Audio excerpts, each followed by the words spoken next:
Good afternoon, everybody. My name is Dr. Karen Spencer and I'm interim head of the School of Psychology. Welcome to our student lecture series this afternoon. I'd like to introduce you to Dr. Lynn Saunders. I first met Lynn in 2014 and since then she's been quite influential in my career choices as well as a source of inspiration.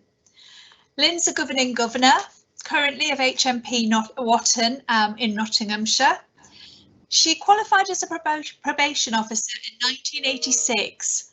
She has a degree in applied social sciences, an MA in criminology and a PhD in socio-legal studies, specifically looking at the transition of people convicted of sexual offences from custody back into the community. Lynn has worked with people convicted of sexual offences for most of her career and is considered to be one of the most knowledgeable and compassionate prison governors in this difficult and controversial area. In 2014, she set up the Safer Living Foundation, a charity to help prevent sexual offending and reoffending, and has won many awards for this service. Specifically in 2017, Lynn was awarded an OBE in the New Year's Honours List. I'm sure you're going to enjoy her talk.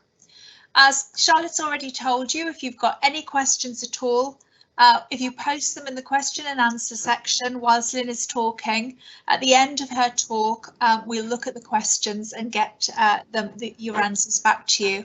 I'm now going to hand over to Lynn. I hope you enjoy it. Okay, hello everyone.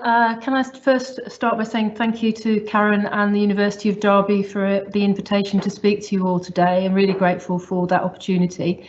And can I also say that it's not something that I'm used to doing quite a lot of the time, is talking about myself. So I feel somewhat embarrassed a little bit anyway about talking about myself to such a great extent. Karen asked me to talk to you all about kind of what I've done over my career and in the hope that you will think about other things that you might want to do in your careers. So I hope that this will be interesting and helpful in terms of your thought processes for what you want to do with your careers. Please feel free to ask any questions. As Charlotte already said and indicated, you can put them on the chat line, or obviously you can email me at the end if you wish to ask me anything that might be more specific to your particular career paths. Okay, so so just let me sort the technology out. Oh, can I just say also a big thanks to University of Derby and to Matt particularly for the help with the IT situation. The IT situation in the prison is pretty awful, and as a consequence I'm actually in the University of Derby with their help making this work today, so I'm really grateful for that too. Okay, so moving on then, just Karen's mentioned a bit about some of how I got here and so on, about what I've been doing, but I thought this might be quite helpful to talk about from setting up an outline of what I'm going to talk about today. Talk a bit about my personal background and how I actually got into all this. Also, just a bit about what working in prisons has meant over those many decades. Also, as Karen mentioned, I organised and set up a charity in 2014, the Safer Living Foundation. Talk a bit about what that is about and what is different about working in the voluntary sector compared with working in a statutory organisation. And also a bit about, because I was asked to do this, about my PhD research and what that has meant and how I got to do that. Because you might ask, haven't you got enough to do? Lots of people have said that actually, haven't you got enough to do? What are you doing a PhD for? You know, you've got a full-time job, you run a charity, you know, why on earth are you doing a PhD? So hopefully I'll explain a bit about that as well. And also hopefully what I got out of it, as apart from the obvious, i.e. a PhD and the title doctor. So, okay, so as Karen's already mentioned a bit of this, I did my first degree I started in 1982, finished it in 1986, which was University of Kiel. And it was a social work degree. It's called Applied Social Studies. I'm not sure it exists now, but there are a number of similar degrees, I think, around. And I graduated in 1986, having done a number of social work placements in social services departments, in psychiatric units and in probation day centres. I have to say that was definitely my trajectory at the beginning, was to think about particularly mental health social work, because it's always something I had been interested in and still am to some extent. And you'll probably see when I talk a bit later, as that's kind of a bit of a theme throughout my career, really, about mental health and mental ill health, actually.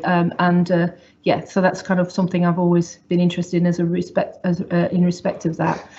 The psychiatric unit I worked at was a huge eye-opener for me, and it's one of these things. I was fairly young at the time. I was 22 when I qualified as a probation officer, so I was probably, I can't remember exactly, but 20 or 21 when I worked in a psychiatric unit. And I have to say, I'd never really come across people with mental ill health before, or not knowingly in any case at that point.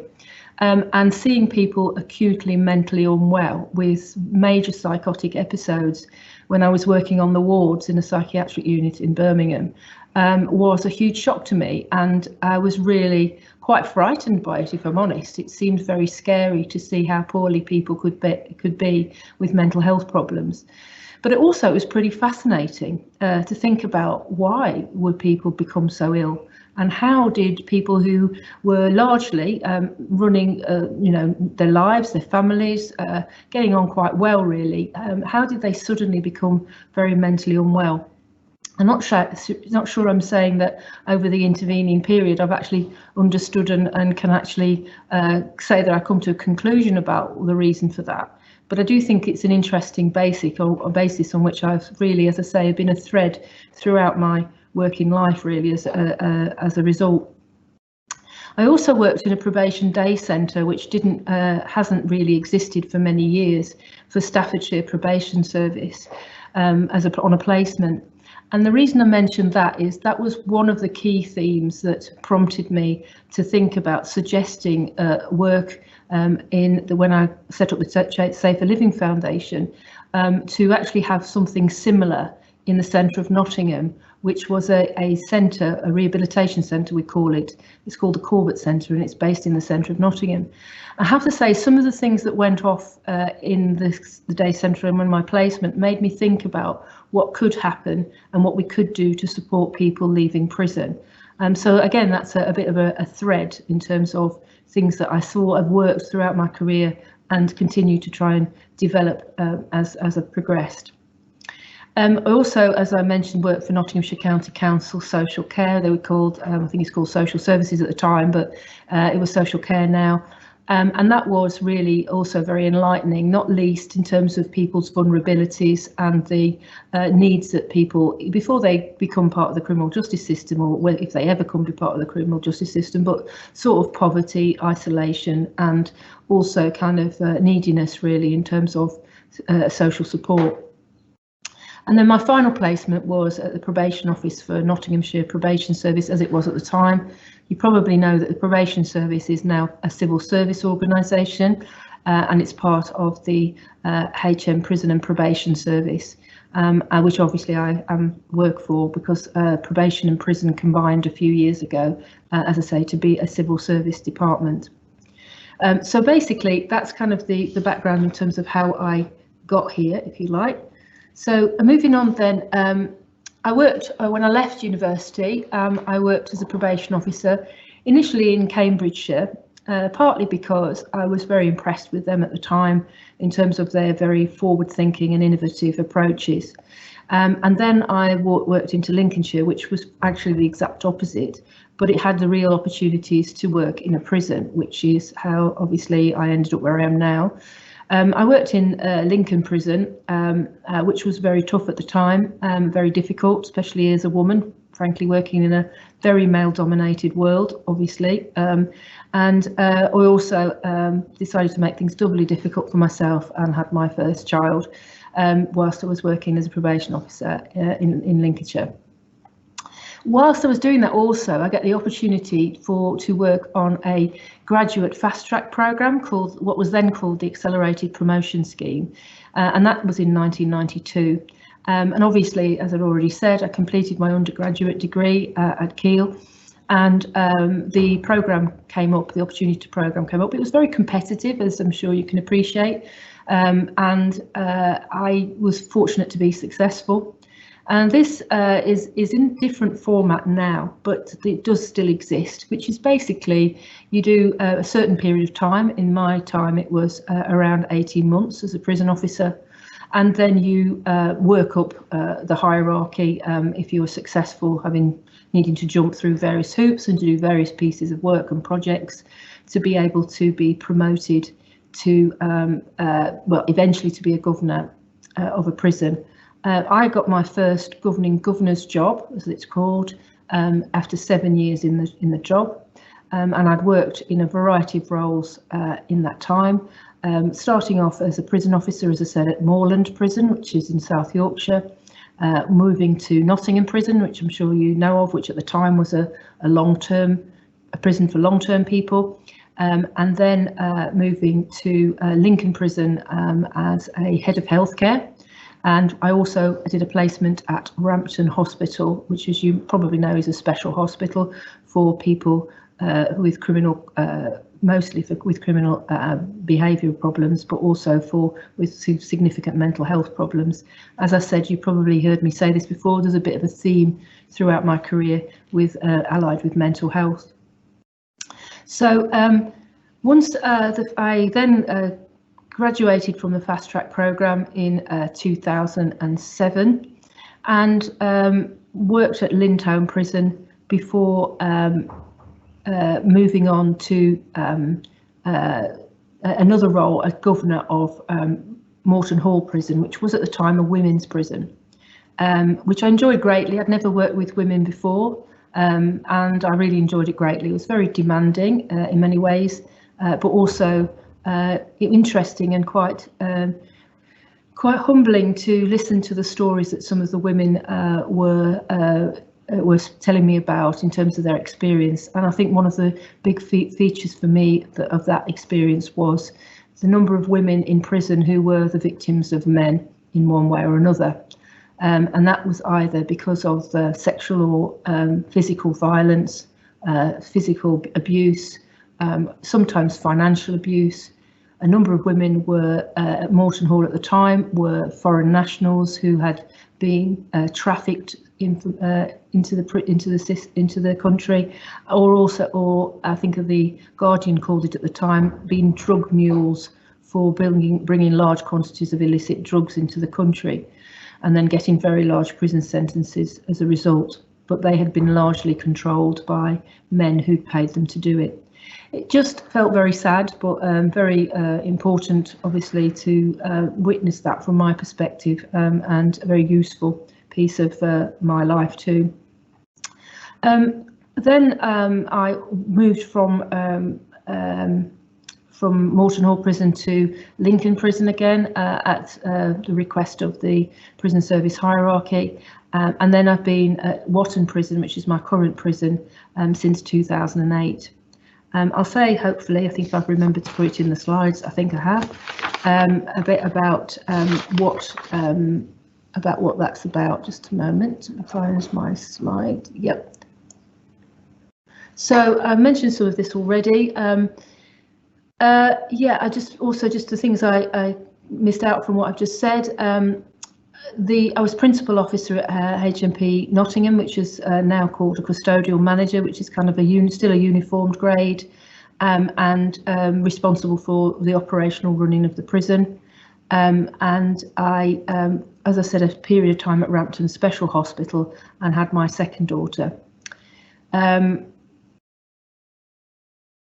Right, I've said all that, I think. Let me just come back to my next slide if I can find the.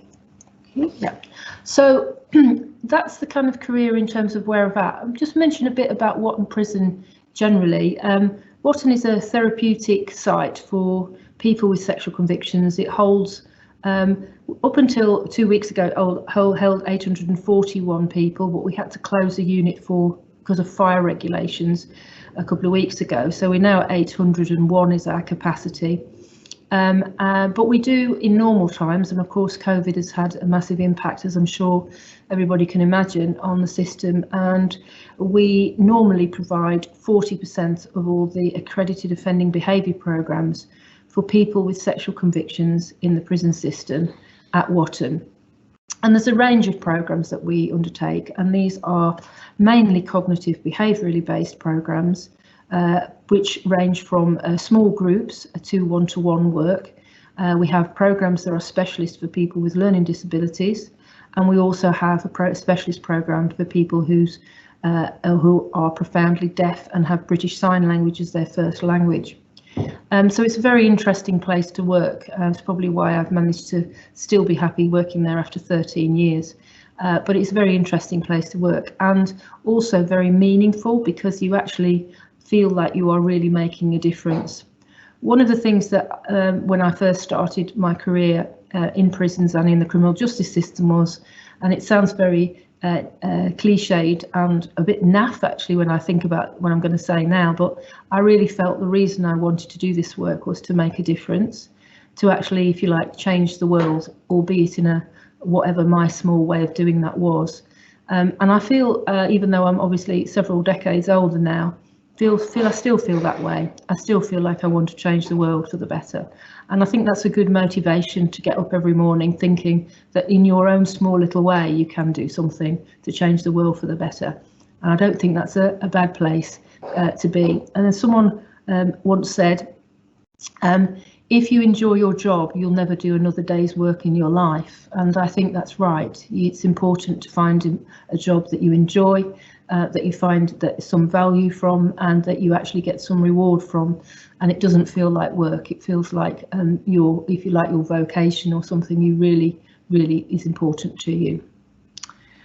So what else? What else in terms of my career? Well, I have done a lot of work in the voluntary sector, and I have to say one of the rationales for this is when you've done the same kind of work for a long time, sometimes I think it's important to get outside your comfort zone, to do something a bit different and think a bit differently, meet different people. And I think that was my main motivation, but you'll see a bit of a thread if you look at the slide, really, of it's all kind of the same kind of thing in some ways, it's all interlinked. So in 2009, I applied to be a trustee at Rethink Mental Illness. I did mention to you about the theme of mental illness throughout all this, and I was a trustee of Rethink Mental Illness for 6 years. That was an interesting role. I'd never been a trustee before. I didn't really understand too much about what it was about, and I have to say it was a bit of a shock when I was told the legal responsibilities of being a trustee of a charity, and I did think, what have I volunteered for? But nonetheless, it was very interesting, and also to see how charities work. Now, Rethink Mental Illness is a pretty big charity. They do lots of work with the statutory sector and provide lots of services. So it's quite a different organisation to some of the other smaller organisations that I worked with before, after that. But interesting, and it used to be called the National Schizophrenia Fellowship, and that obviously will give you a bit of an indication of the kind of work that we did and who we worked with at the Rethink Mental Illness. I was also a trustee of Prisoners Abroad, which again, it does what it says on the tin, really. Prisoners Abroad is a charity that works with British nationals who are locked up in foreign prisons, and when they resettle back into English society in the community. I have to say, I think this was an excellent charity with an amazing group of staff.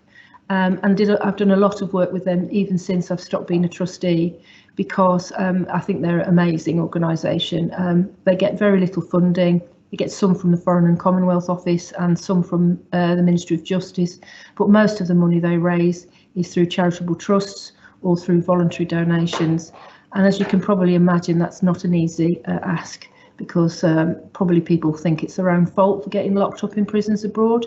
And sometimes it is, but sometimes it's not. And I have to say, I always thought I could have been locked up abroad if I'd kind of inadvertently broken the rules or broken the law in foreign countries, which in some cases that's what happened. And in 2014, partly because I was really concerned, and Karen already mentioned this, but I was really concerned about what happened to people when they left prison, particularly at Whatton prison.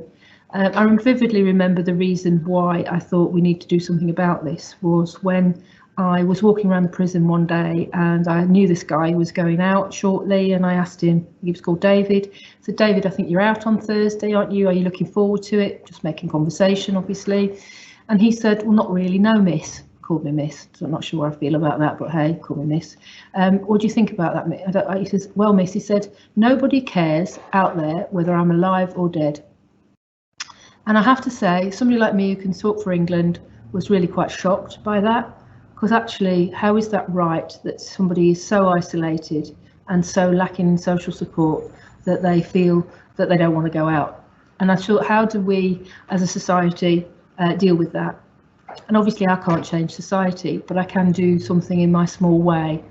So setting up the charity with colleagues, academic colleagues, and people from the police and people from the probation service to do something about helping to support people when they left prison and they return to the community. And again, that's a bit of a theme which I'll say about a bit more about in a minute as well, in terms of what I've been doing.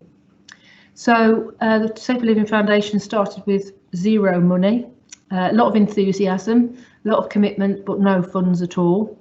And then we have developed, and now we've got 7 projects, 11 staff, 5 sessional staff, and we are going strength to strength. And as it says on the slide, we won 3rd Sectoral Award for Charity of the Year in 2019, and we also won a number of other awards over that time.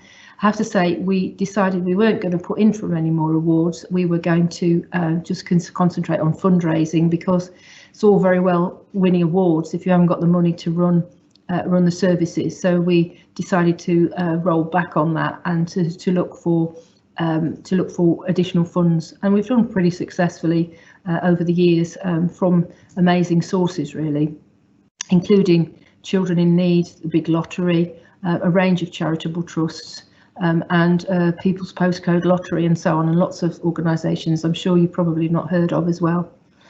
So I was amazed and delighted to receive the OBE for services to the voluntary sector in 2016. And also I was awarded an honorary doctorate from Nottingham Trent University in 2015, and from University of Kiel, also an honorary doctorate in 2018. And I won the Guardian, as in the Guardian newspaper, Public Leadership Award in 2019, all of which was pretty amazing and feels very surreal, if I'm brutally honest, from a working class kid from the West Midlands. That's pretty stunning for me to even have believe. I'm not sure I even believe it saying it now. So there we go. Yeah, I did a master's degree at University of Nottingham in 1990, which seems like 100 years ago rather than the time it is, partly because I always wanted to do a PhD, but children, as I've already indicated, children came along, and I was naive enough to think I might start my PhD while I was on maternity leave, and I had a very rude awakening to that, and how naive was I. So that didn't really happen until 2015, when I started my part-time PhD at the University of Nottingham in socio-legal studies. And if people are thinking of going down that road, I'm sure you've had tons and tons of advice from lots of people. But the one big thing I would say to people is make sure you get somebody, a supervisor that you really get on with, because I knew my supervisor, my main supervisor, before I even thought about doing the PhD this time. It's someone I got on with. He is a nice bloke, he is a nice bloke, and we had a sort of mutual respect, and that was a massive difference for me, because although I'm sure I made loads of mistakes and said lots of stupid things, just having a decent supervisor who could kind of point me in the right direction was really helpful for me. And I'm pleased to say I graduated last December. I actually finished my PhD and had my viva in August last year. I finished my PhD. I have to say I felt I could have finished it earlier, but I was told to put the brakes on because I think there was some concern that I have actually done it too quickly, which I thought was quite funny, but there we go, because I probably could have done it about 8 or 9 months before I finished it. But I was really glad to see the back of it. Anybody who's done that kind of work will know what it feels like to be this huge sense of relief that you haven't even got to look at it anymore. So 100,000 word thesis is not to be taken lightly, to be quite honest. And I have no desire particularly to kind of even open it now, to be honest. But there you go. So. What next? Well, obviously, as I've kind of said to people before we started this call, the prison has been a really difficult place to work in the last year or so. It's been hard work. It's been very stressful, probably certainly the most stressful time in my career, not least because of what conditions that we've had to hold people in that time, but also the kind of impact of COVID on staff. Yeah, we're really working hard to try and make things better. I don't think we're out of the woods yet, but we're doing our best to rebuild and to get back to where we were, or even better than where we were. But I have to say that takes a lot of confidence and a lot of courage to actually have the ability to be able to do that. But I'm sure we will do. But that's kind of the next thing on my horizon. And those people who work in academia will know there's a significant amount of pressure to do publications for various pieces of work following completion of a PhD. And I've done a couple, but as you probably gathered, I've been quite busy in the day job and I haven't really done as many as I should have done. I've got one in preparation at the minute, so I've got a couple of articles that are due to be or submitted. I don't know whether they'll be published, but due to be submitted to following the PhD. So thank you very much for listening. I am sorry it's so self-indulgent, me talking about me for all that time, but if there's anything anybody wants to ask, of course I'm happy to respond appropriately. And if you want to contact me, my contact details are also on the screen if you want to see those. Thank you.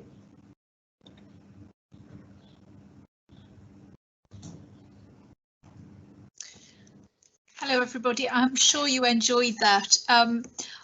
As I mentioned, I've known Lynn since 2014 and that she has been quite an inspiration to me. In fact, Lynn was my boss for a couple of years and I learned so much from her.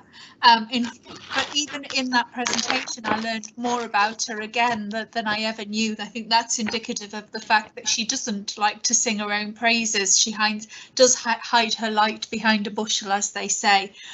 So thank you so much for that, Lynn. That really was really very, very wonderful to listen to.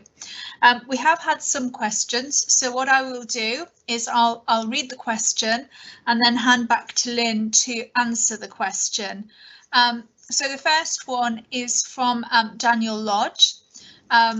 I know Daniel's studying forensic psychology, and his concern is, or his question is rather, I have a few concerns about working in prisons as a male practitioner in the future, but a concern I do have in particular is about my safety. Is a prison a safe place to work as a mental health practitioner? Okay, well, I'm sure people will appreciate that there are often times when prisons are less safe than others, but yes, in general, there are a number of precautions people need to take in terms of their personal safety. Some of the things are largely common sense, if I'm honest, but making sure that people know where you are, making sure that you keep yourself safe, that you are aware, that we do a number of things like personal protection training and so on, and we encourage people to do that so that people can physically look after themselves. But I think the dangers are overestimated, and certainly from a mental health practitioner's point of view, you will have experience and training to de-escalate situations, to understand what the warning signs are, and to actually help people to make sure that they're not danger to others. And if there is concern about people, you can always ask for someone else to be present whilst you see them. So it's actually in some ways a much safer environment than other environments, because there are always people around. I mean, I'm thinking historically, I mean, I'm not sure it happens now, but when I used to do home visits, when I worked as a probation officer, I used to go to people's homes on my own, and quite oftentimes people didn't know I was there. You know, when you think about it now, I'm not sure I would do that now. So I think it's about thinking, having an awareness of your own safety, but also talking to other people around you. But there isn't any reason why prisons should be any less safe than any other environment where a mental health practitioner would work. Thank you, Lynn. Daniel's also asked, can empathy as a personal trait be a weakness or a strength, or both, when working with prisoners? And how do you manage this in the prison environment? Yeah, I think it is both. I think it's important to have clear boundaries. You can have empathy with people, and think sometimes I think it's important to still feel that, to still be human, if you like, to still feel people's pain and see the horrors that people are going through and the stress and anxiety that people are feeling. It's important also to have boundaries, to make sure that you don't overstep those boundaries. For example, I always say to people, it's important to be friendly but not friends with the people we work with, because it doesn't cost anything to be friendly and kind. But actually, if you overstep those boundaries, then sometimes that can land people in hot water, both professionally and personally.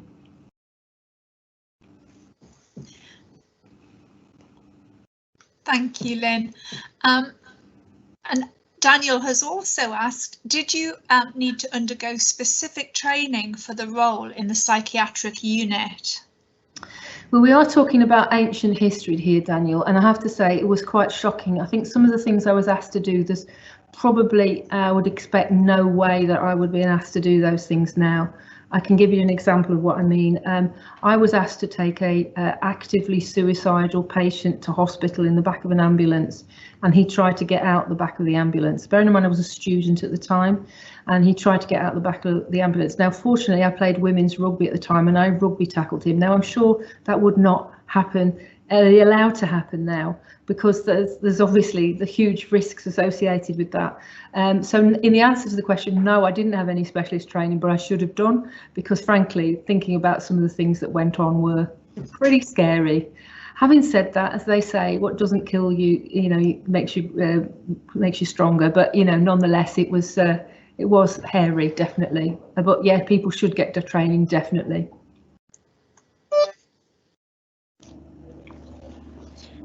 Thank you, Lynn.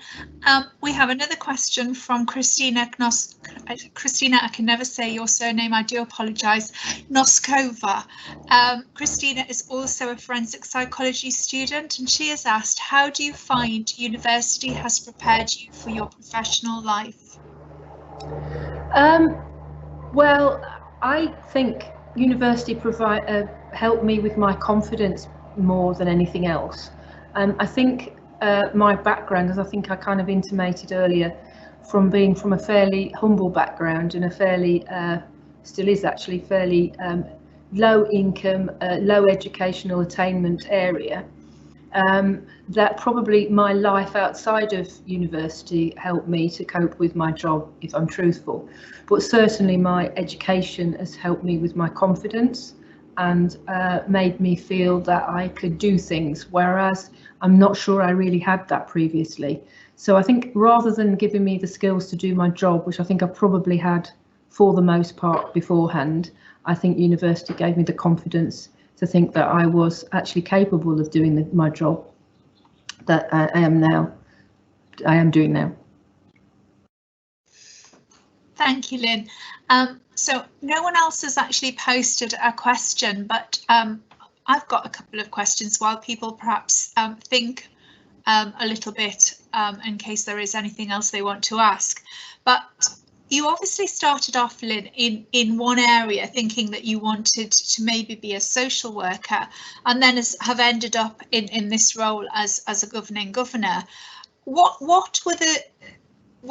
happened that made you? Was it just circumstance, or did you actually did something happen that made you sort of slightly change tack, although it isn't completely different, but it is a slightly different route? Yeah, well, it was interesting because obviously I was a probation officer, which at the time, it isn't true now, but at the time you needed to have a social work degree or a social work qualification to be a probation officer. I have to say, working in prison, I came across a lot of governors, and I sat on a lot of boards, things that we used to call them home leave boards, or parole used to do something called local review committees, which were like local decisions as to whether prisoners got parole. We don't do that now, but that's what happened. So I sat on these boards and I looked at these people who were governors, who had a better career than me, were paid more than me, she said, rather mercenarily. I just thought, I'm sure I could do a better job than them, which sounds horribly arrogant, but I did think that. So that was a bit of a factor for me in terms of thinking why I would go down this avenue. And yeah, so that's truthfully why I did that. And actually, certainly it was very tough going to move the transition from being a probation officer, which is obviously a fairly middle class operation, well, was then anyway, if not now, into effectively a much more male dominated, as I said, and potentially hostile environment as well. It was a tough call, but you know, I think it was the right decision in terms of career and opportunities that I've had since. Yeah. Thank you. And related to that, what's it like being a woman at the level that you have reached in the criminal justice system? Yeah, well, if you'd asked me a few years ago, I would have said it's a lot better than it used to be, but I'm not sure I can say that now. Actually, I think the Me Too movement has bypassed a lot of institutions and prisons particularly, and certainly I think some of the stuff. I actually did a disciplinary hearing yesterday for another prison, and it was about someone who allegedly been sexually assaulted by one of her colleagues, and I have to say I was very depressed because I thought this was like it used to be. This is, you know, the attitudes to women and so on, so it used to be. And have we not progressed? Have we not moved on? So I think it is better than it used to be. I'm not sure I'd even got here. You know, if it had been 20 years ago, I'm not sure I'd have got to this position. But it's quite tough going. I think it still is. I mean, actually, Whatton's quite helpful. Half of my senior management team are female, which is quite unusual. I think for 8 years I was the only woman on senior management teams. When I looked through that list of places I worked, I'd be the only woman. When I worked at Nottingham Prison, for example, there were 3 women who worked who were not administrative staff but who worked operational grades in Nottingham Prison when I worked there. So, you know, I could do a whole weekend and not see another woman. And that's kind of strange. Having said that, because you become almost like a piece of like the wallpaper, people don't know you're there, you find out a lot about how men think about lots of things that you wouldn't as a woman ordinarily find out, because they don't even notice you after a bit. That's very interesting. So yeah, that's very useful. Yeah, very, very useful. I've got lots of stories about that, but I probably won't do that. I think that's amazing. It's a bit like the film, isn't it? What women want, or something like that. Right, yeah. You can hear what their thoughts are behind the scenes. The other thing that this is sort of personal interest for me, because I love pomp and ceremony, and I know that's not something you do love so much, Lynn. But what was it like when you went to get your OBE? I was terrified. I was worried about falling over, doing something silly, being embarrassing. I was worried the whole time. Lots of people said they really enjoyed it. I didn't enjoy it. I just thought I was worried all the time about making myself look stupid. Having said that, obviously it was amazing to do it, and very cold. I don't think they very keen on turning the heating up at Buckingham Palace. It was very, very chilly. My kids complained, said, God, it was cold in there. They sat with their coats on the whole time, and it was March, so you know. Yeah, and it was Prince Charles, because the Queen had a day off. Prince Charles presented my OBE, and he was much smaller than I expected, as in short. And yeah, I know, I was surprised, and actually very, very charming, and not at all what I expected. And I was too scared, obviously, about the whole thing, but people said he seemed to spend lots of time chatting to me, and he asked me lots of really sensible, intelligent questions about what we did and why, and in prisons and stuff. It was an amazing experience, but as I said, I was terrified the whole time, so there we go. Well, personally, from my perspective, I was so pleased when I saw that you got it, because I thought it's so well deserved. I mean, obviously, I've got the had the privilege of getting to know you, and as I said right at the very beginning, I think you're an incredible inspiration. I'm sure if we were in a live audience, we would get lots of people clapping at this stage, but we're not. So I'm going to give you just a tiny little clap just to say, well done. I really enjoyed it, and thank you to everybody who came along to listen, and have a good afternoon. Thank you. Thanks for asking me again. Thank you.